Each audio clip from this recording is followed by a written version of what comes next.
covering news that matters. Fox 23 News at 5 starts right now. We want to make sure that parents are still having a voice in what their students are being taught. And so that is what we are trying to help parents do, is stand up for their rights in having a say in what their students are taught in school. A parent-led nonprofit is trying to create a method for parents to opt their kids out of the controversial new social studies standards set to hit Oklahoma classrooms this fall. Glad you're with us at 5. I'm Nathan Thompson. And I'm Shay Rozzi. Now, we've brought you coverage on the extensive debate surrounding these standards, which include using the Bible in the classroom and investigating claims of discrepancies in the 2020 presidential election, among other topics. Fox 23's Devin Lyon is live with us in studio with why the organization believes parents in every district across our state should have this option. The social studies standards have been the center of countless debates, as you said, at the state capitol for nearly a year.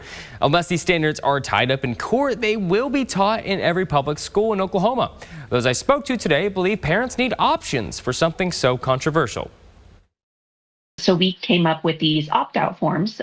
We made sure that we consulted with an attorney to make sure that they are legally sound, and they give parents the option to opt their students out of those parts of the standards that they don't agree with. Sarah Lynn Boren is the deputy director for a nonprofit called We Are Oklahoma Education. They are a parent-led group that has long criticized State Superintendent Ryan Walters and his revised social studies standards. Boren says when it comes to these standards, parents need an option. Well, there are a lot of things that are questionable in those standards. I brought you several stories on these standards, which are scheduled to be taught this coming fall. They've been the center of debate due to the increased use of the Bible, teachings on alleged discrepancies in the 2020 election, and the lessons being 3 times as long as the last standards. State Superintendent Ryan Walters has long championed these standards. We're really excited about where we are. We just passed the best history standards in the country that will go into effect. We Are Oklahoma Education says they've created an opt-out form for parents who don't agree with these standards. That works with state law. The forms are completely customizable, so parents can choose which parts they do or don't want to opt their kids out of.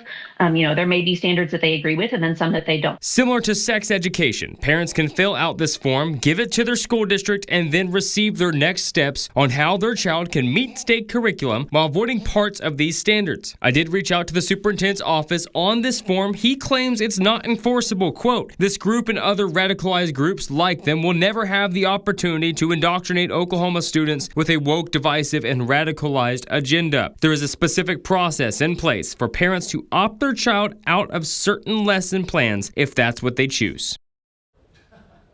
Now, all of this could come to a potential screeching halt tomorrow. There's a filed injunction to stop these standards in an Oklahoma County court, along with a motion to dismiss that injunction filed by the Board of Education. Whatever happens in court tomorrow could solidify these standards in Oklahoma schools, or it could block them out entirely. Live in studio covering news that matters, Devin Lyon, Fox 23 News.